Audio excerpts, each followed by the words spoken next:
Welcome to our webinar today. Um, I'm Christy Ivler. I'll be just giving a quick introduction and then handing it over to our presenters. And then afterwards, we'll have a Q&A session. So thank you for being here.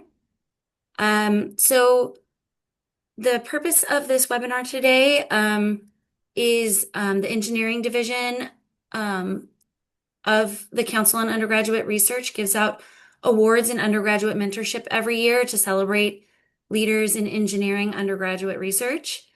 At the same time, the Council on Undergraduate Research has unveiled a new strategic plan about a year ago that has three prongs. The first one is empowering the undergraduate research community. The second is driving excellence and innovation within undergraduate research. And the third is elevating undergraduate research. So in this virtual discussion are two prior awardees for the Undergraduate Mentorship Award, Lisa Bosman and Wujie Zhang. Will each offer a short presentation just discussing strategies they've used and developed through their mentoring experiences, how those experiences align with key priorities from the CUR strategic plan. And they'll reflect on practices that support effective and impactful undergraduate research offerings. And so after these presentations, the participants will have the opportunity to engage with you in question and answers. So I'll just read the bios of our two awardees, and then I'll let them take the stage to share the good stuff with you. So our first presenter will be Lisa Bosman. Dr. Lisa Bosman has a PhD in industrial engineering and is an associate professor at Purdue in the Purdue Polytechnic Institute. In 2025, she was awarded the CUR Engineering Division's Undergraduate Research Mentorship Award based on her contributions to undergraduate research mentorship. In today's webinar, she'll provide an overview of her semester-long SPARK, Student Preparation and Research Knowledge Onboarding Program, aimed to provide undergraduate research students with an intro to research. And then Dr. Wujie Zhang is a professor of chemical and biomolecular engineering at the Milwaukee School of Engineering, where he leads undergraduate-focused research in biomaterials, tissue engineering, drug delivery, and cancer treatment, including work on cell encapsulation and bioinks for bioprinting.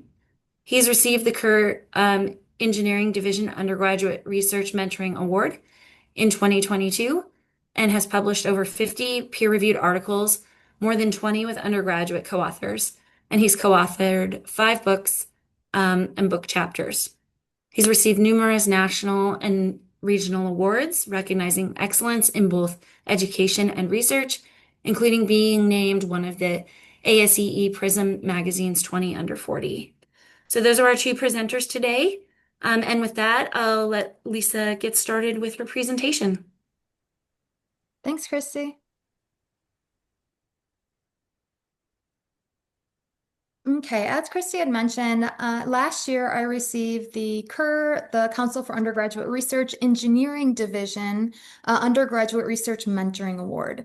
I'm currently an associate professor at Purdue University and founder of I Agree Labs, which is inclusive, applied, and grounded research and entrepreneurially minded education. So just a bit about my background. I have degrees in industrial engineering and management information systems. Dr. Zhang, who you'll hear from next, taught me everything I need to know about MSOE. That's where I got my undergrad. And then I did my master's at Clemson and PhD at University of Wisconsin-Milwaukee. My industry experience prior to coming into academia, I worked for about 10 years in manufacturing as a manufacturing engineer and as an industrial engineer, first starting with Harley-Davidson Motor Company in Milwaukee area, Wisconsin, and then John Deere, and then Oshkosh Defense. My academic positions have included working for a small tribal college, so a federally recognized tribal college and university, the College of Menominee Nation in northern Wisconsin.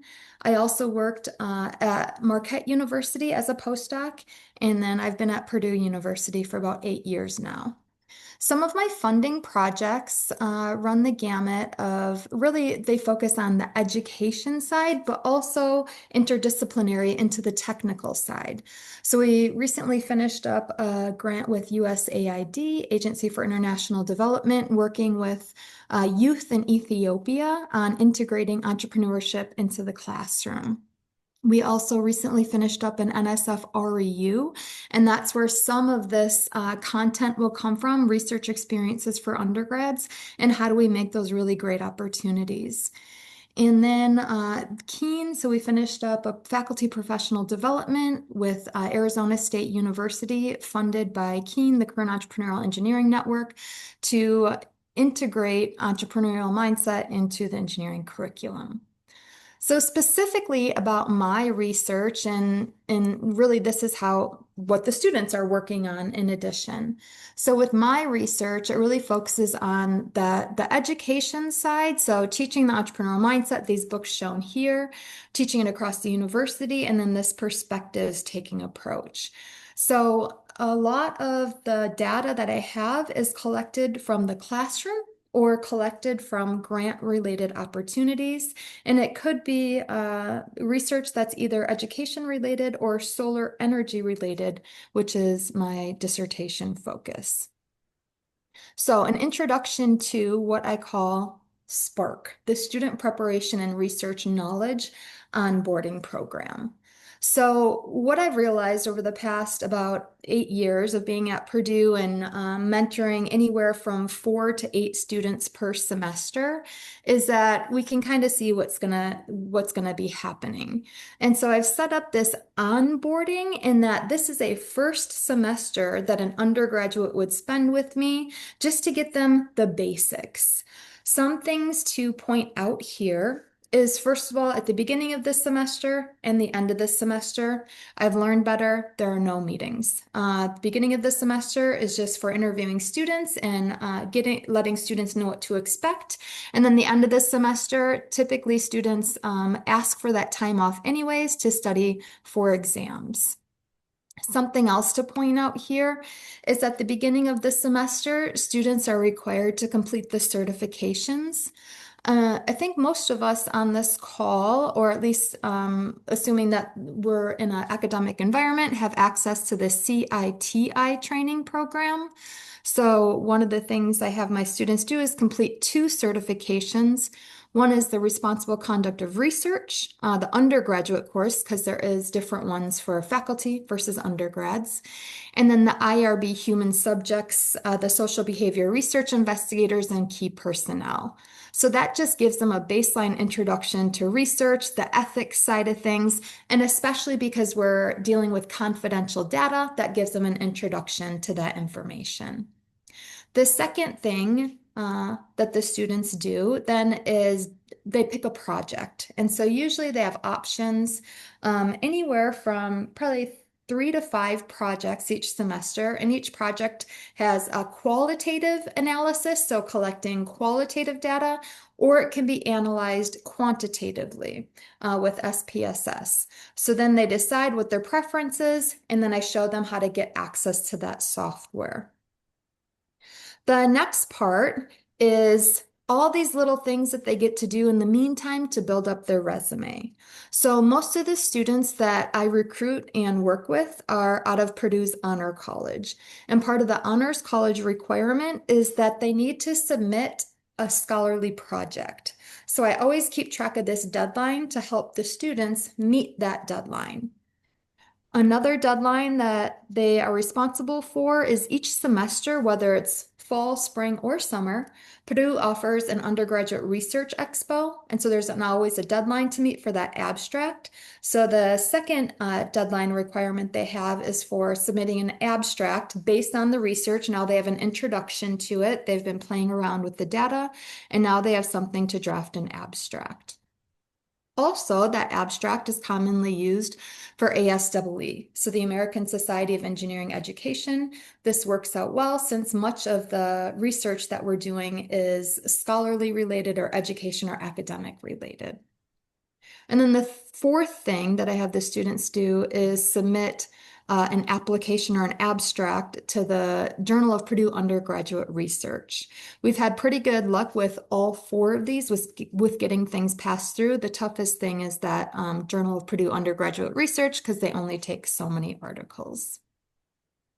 Then when we look at the core data analysis, that's going to be happening for about 3 weeks. So that's where I work with them one-on-one, whether it's the in vivo qualitative software or the SPSS quantitative software.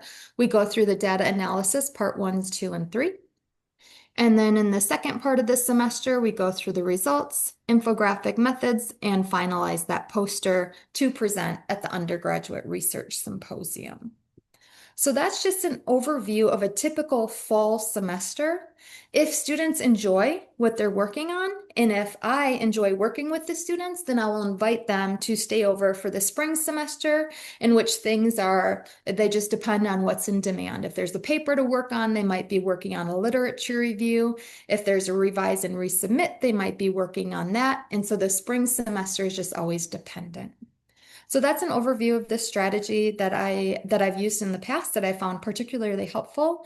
And I'll stop sharing now and open it up for questions later. Handing it back to Christy. Thanks, Lisa. Yeah, we'll hold our questions to the end. And next we have Wujie Zhang, who will be presenting his presentation. Can you see my slides? Okay. Can you hear me okay? Yes. Good afternoon, everyone. It's an honor to share my UR mentoring experience with you. My topic today is different from Lisa's. My focus is on design and implementing UR projects in teaching-focused institutions.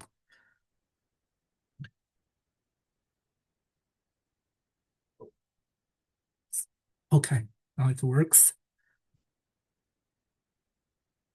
In teaching-focused institutions, higher teaching load and limited infrastructure often reduce research capacity. This can even lead to resistance to research and sometimes valuation of UR's importance. Moreover, traditional one-on-one models limit students' participation. On the other hand, UR has been shown to drive student success, retention, and career outcomes. These are not secondary matrices, those are core institution priorities, especially for teaching-focused institutions. So here I'm not going to further discussion about this slide because there are a lot very well published results and attending here, I'm sure you're already aware of this. So for me, I'm going to focus on strategies for designing and implementing your project. For designing, start with clear and realistic goals. So one key goal is to help students build research skills, especially for teaching-focused institution. The course program learning outcomes sometimes are more significant or important than published outcomes, for example. It is important to target course program learning outcomes when design UR projects. And also think about the project types. There are different project types. You can choose modular, smaller pieces of a large project, or course-based. This can actually get the whole class involved, or community-based. For most of my projects, I use modular and community-based projects. So, for example, I work on projects related to American ginseng. Um, One of the reasons is more than 95% of American ginseng is actually produced in Wisconsin. Even when Wisconsinites don't know this. And also the projects should be designed to be time-bound and well-structured. So make sure it can fit in a semester or summer, right? And with clear milestones. And also be aware of the available resources and the data. For undergraduate students, even some grad students, they often lack prior research experience. So it is important to include training in undergrad research, such as question development, literature review, experimental design. With time, I found that this is actually more and more critical, especially with the declined preparedness for students to enter college. So this is a very well-known phenomenon we are facing. So with time, I can see the research preparedness also decline. Before they can almost can write article with very little help. Now I I actually have to help them start from the beginning. And also consider using group-based models like capstone designs. So you can assign individual with more defined roles, such as literature lead, presenter, and such. Or you can see how my slides also align with the CUR's strategic plan. Now let's talk about strategies for implementing. For teaching-based institution, it is very critical to integrate your projects into the curriculum. For example, it can be done through dedicated UR courses or even capstone design. This is tricky because for capstone design and UR, they have totally different learning outcomes. But it can be done. You just need to make sure for capstone or other courses, the course outcomes have to be met first. A lot of time people might feel like research and teaching, they're conflicting. For me, I feel like they're complementary. For undergrad research, I actually use it to promote teaching. So for example, I develop quite a few lab modules based on my UR projects for different courses. So here are some examples you can see for cell culture, drug delivery, and also plan logistics early. Especially it takes time to recruit students. So for summer, you might want to even consider giving students compensation and also target students who actually can benefit from your experience. For example, those who want to go to graduate school, right, or medical school. And also think about the resources you need. For teaching-focused institutions, it's most likely impossible for you to run a school to get resources or equipment for research only. One thing I have done is to acquire instruments like what I listed here, actually using them for both teaching and research.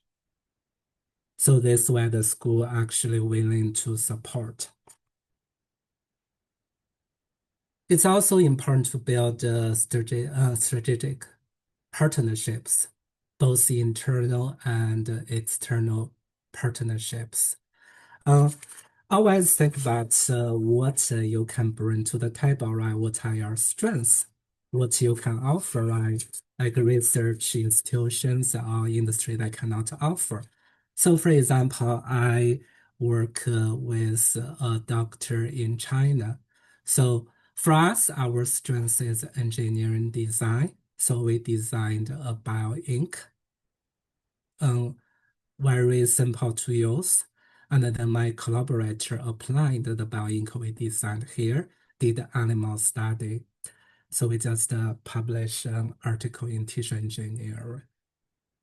Lastly, to create visibility and incentives. So showcase students' work, recognize students' achievements, and provide opportunities for students to present their work and such. To summarize the key takeaways, undergrad research can be scalable uh, for teaching focused institutions designed with teaching in mind, and the structure enables success. And lastly, but not least, build ecosystems, not isolated projects. Thank you.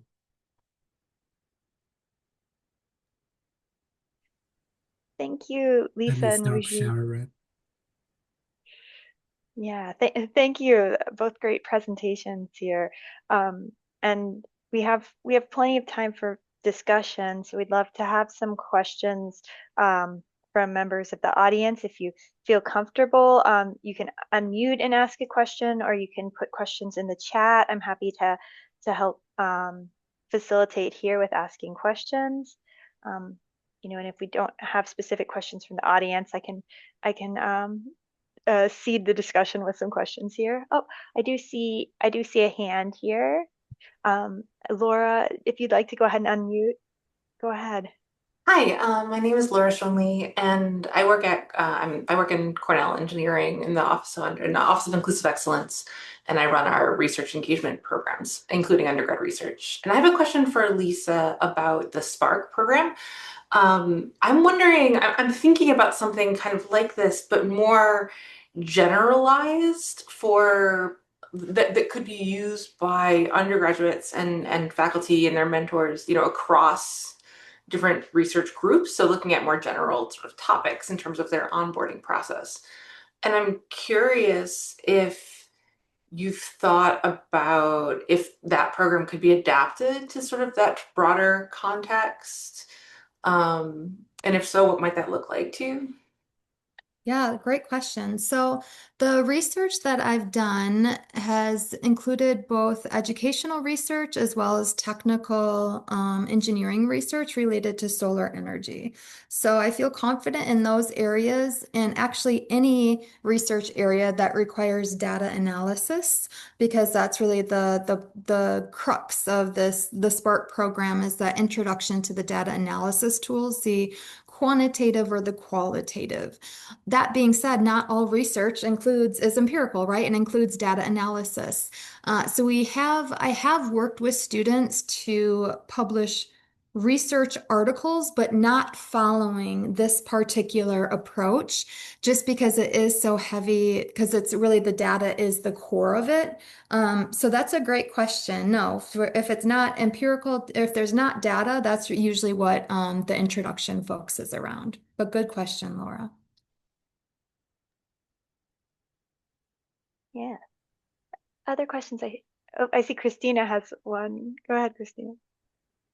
Hey, I had a question for both of you. Both of you mentioned the importance of like onboarding students and teaching them the skills that they need to conduct research. And I was just wondering what that looks like what techniques or materials you're specifically using to teach them those skills that they're not getting in their classes. I can go first. So I have the students complete the CITI certifications. One is the RCR, the Responsible Conduct of Research, and then the other one is the IRB, the Human Subjects Research Training. And so there's just so much details there and so many like what I think are great examples that Typically that content is not taught in the classroom. So having access to that they can watch it multiple times and actually have that knowledge check that they have to answer the quiz questions, I think is extremely helpful for onboarding students into research. So in addition to Lisa, so for me, my focus is on literature search, especially where you should go, what are reliable resources, what are not, and also experimental design. Last is technical writing. Unfortunately, they all taken courses in writing, but scientific writing, technical writing is very different from what they have learned. Yeah, I think those are all great areas to mention. And I saw a question from Helen in the chat. She was curious for both of you, what is the target year of study for recruiting students to work with you on undergraduate research, and what are some of your strategies to recruit students? I can start. So in general, my target is sophomore and junior students, so they have some basic knowledge. For strategies, depends on the time, right? For us, we are a small institution, so we kind of know what students want. So in general, I would involve students who are going to grad school or medical school, which they can benefit from research experience. And then for me, the target year of the student is what I showed the Spark program, it's really meant to be for onboarding. So it's meant to be for undergraduates that are new to research. So that could be a freshman, it could be a senior, and anywhere in there is somebody new to research and wanting to learn more. So that's for the Spark program that I shared. Also, previously, I ran an NSF REU. And so with that program, we just recruited differently through other institutions, and our target age was junior or senior level. For strategies to recruit, when I first started at Purdue, I quickly learned that there's an Office of Undergraduate Research. And so I'm really fortunate in that they take a lot of the heavy lifting for of creating the portal for applying, both as a faculty for offering positions as well as students applying for it. And so I've been really lucky to go through that. But prior to that, when I was at a different institution, just using email to send out opportunities. But it can be really tough to recruit. But now I'm at a point where I have more students applying for these positions than I can offer. So I think I'm in a pretty good position. Yeah, that's always great when you get to the point where you only need word of mouth after that. And then another question, what are the biggest challenges in setting up and sustaining your programs? And then I saw Maria has her hand up, so after this one we'll get back to you too. I can start. So for teaching focused institution, obviously the time and the resources. So for me, I like to compensate to the students who's doing UR, especially during summer. So for me, I had to make sure I get internal, external funding, right, to be able to compensate students. Um, for for me, I don't mind sacrifice my own time, but for most faculty, time can also be a big challenge. Yeah, and I can follow up with that. It is very time consuming, and some semesters are more challenging than others. So sometimes just sustaining my own momentum and energy can be challenging, but usually I get some really great students that they show up and they keep showing up. And so that's how I sustain it. And I think part of that is letting the students know what to expect and letting them know you get to apply for this, you get to present at this, and letting them know that they have CV builders, for lack of better terms, and letting them know what they're going to get out of it, I think helps them sustain at least through the semester. I've had maybe, if I had to estimate, 50 to 60% of students that want to stay on, but in the next semester, it seems like there's those priorities, those competing demands with their coursework to keep up with. And so I found the biggest challenge is getting those students. So I found getting them in at the beginning, maybe freshman or sophomore, they're more likely to stay versus the end, they just have too many competing responsibilities. But great question.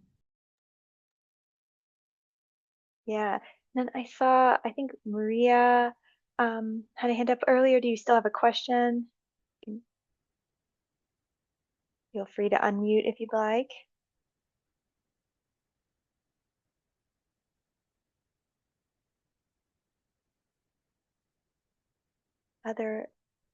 Otherwise, one general question that I had for both of you is, are there any outside resources that you especially like for people who are getting started in mentoring undergrads, either for their mentorship or for them to share directly with their undergrads? I know we talked about like the city training a little bit. That was a great resource that is out there for undergrads. Are there other things that you found useful that you didn't have to make from scratch?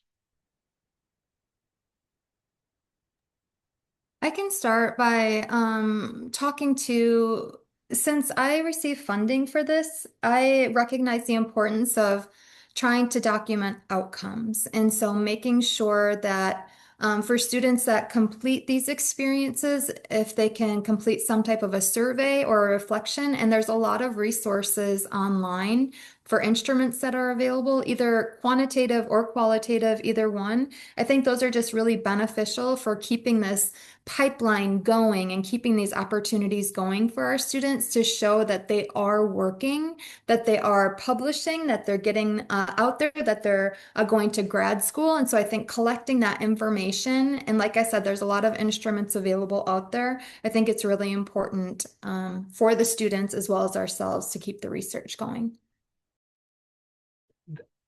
So very good question. So uh, one quick answer is attending workshops like this, right? Read the CUR magazine. So for teaching focused institution, it really is institution dependent.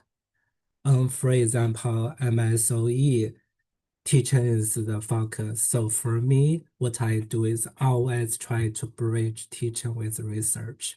That's how I get the external support, even internal funding, and such. Uh, so I would recommend, especially if you're in teaching institution, please talk to your peers. There are definitely some insights you can get. Um, so that's what I would recommend. So be creative, okay? There's no unified way for you to do it, especially in teaching focus institution. Do whatever you can to promote. Uh, and to sustain the program for me in general, I make sure for each project end up with publications. So that way keep future students motivated. And that's the experience might not be attractive enough for me in general. I think over 95% of my projects end up with peer review publications. So that's a strong motivation. Yeah, that's a great motivating factor for the students too. And then one other question that came up was how many hours per week do you expect students to put in during the semester? I tell the students that what they're willing to put in is what I'm willing to put in. And this is something that I've done not only with my undergrads, but with my grad students, so that it's whether they're working on a thesis or a dissertation, then it's something that It's not me controlling that timeline, it's really them controlling that timeline. But with undergrads, it's a little different story. And so I try to give them a list of expectations. But really the quality, it's if they put the effort into it, I will put the effort into it. But beyond that, it's really up to the student what they're willing to put in. So if I had to estimate, they could put in as little as 2 to 4 hours a week or as many as 10 to 15 hours a week. And really what they put in, they'll make of it. I agree with Lisa. So, um, it depends on the semester or during summer. During semesters, for us, we're very busy. So again, if students willing to put more time, I will. So like Lisa said, in semester, it's a little bit more challenging. So from SOE, it depends on what students want. If they want the course credits, so you can predetermine how many credits you want to give to students, 1, 2, or 3, right? So that corresponds to the time students has to put in because you have to give them grade at the end. How much effort put in definitely affects the final grade. In summer, I have more control. So what I do is to be effective. I tell students we're going to work full days, like 2, 3 days per week. So this way, we are focused. Um, and in summer, I have more control. Sometimes I have to be more proactive, telling them, okay, let's meet to finish this, and then we can start working on the manuscript or something. Yeah, yeah. And related to that, I see the question from Maria. How do you motivate yourself and the students to complete their tasks despite their busy schedules? Do you set up deadlines, or do you try to create it as an ecosystem, not an isolated project? Um, so for me, go back to my presentation. So the project design is very critical. So you have to make sure the project is realistic, especially for teaching institution, right? We have limited resources. So the type of project, right?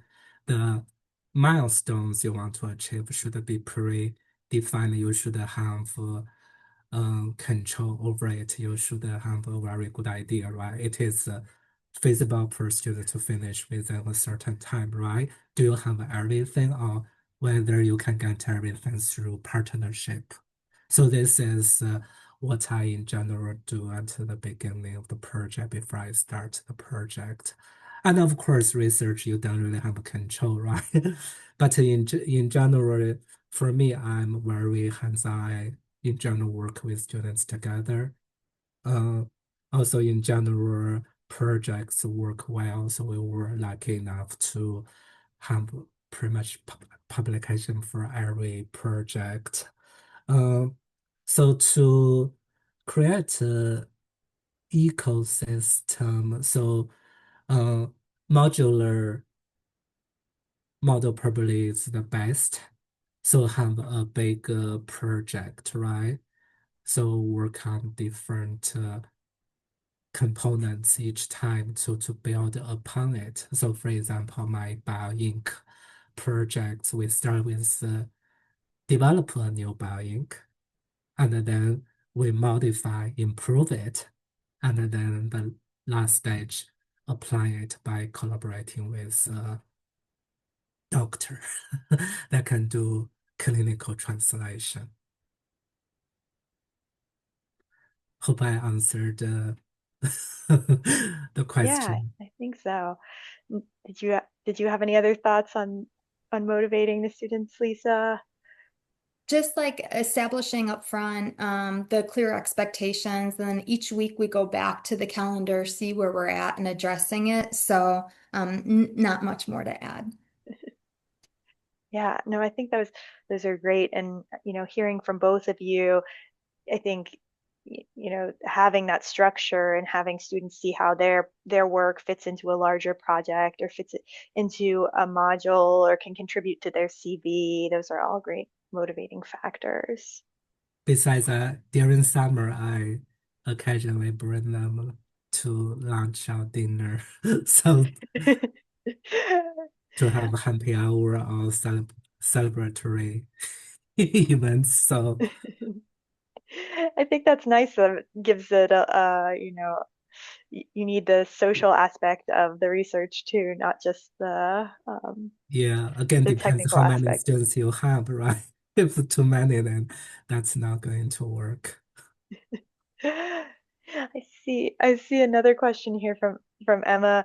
Um, do you have any suggestion for how to handle the mismatch between some of the technical conference submission cycles or presentation cycles and then student semester and summer research experiences?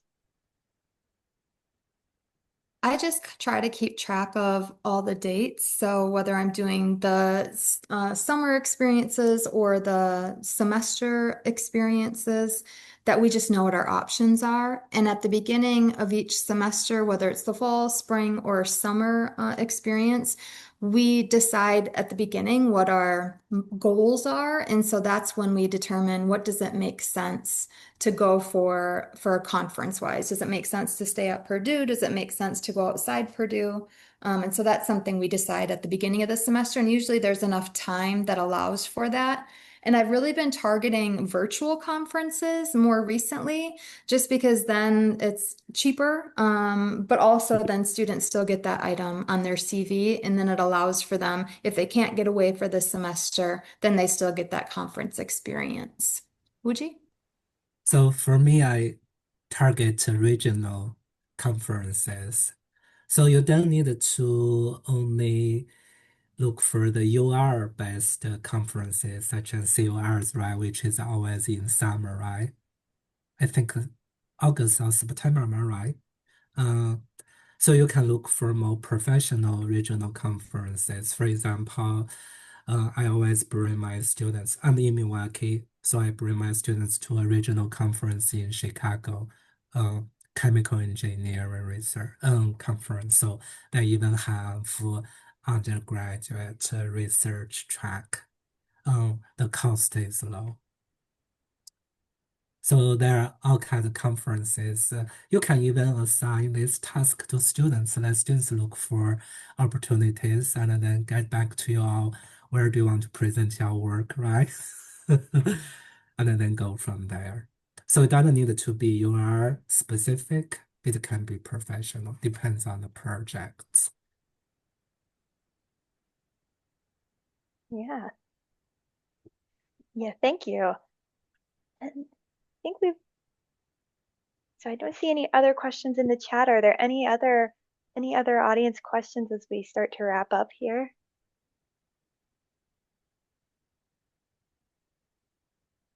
Well, if not, I'd like to thank our speakers again. Thank you to both Lisa and Wujie for your presentations and for answering all the questions here. I think we had some great questions from the audience and great discussion. I see the thumbs up here. It's great to hear from our engineering division mentors. As Wujie brought up, part of learning about mentorship is talking with your peers, talking with people at your institutions and at other institutions. So I'm glad we're able to have these conferences. And then Christy, was there anything else that you wanted to add before we wrap up for today? No, just to thank our speakers. I always learn so much when we have these webinars, and it's so inspiring to hear of all the ways that you're able to mentor undergraduate researchers. And I'm definitely going to take some of these home and use them myself.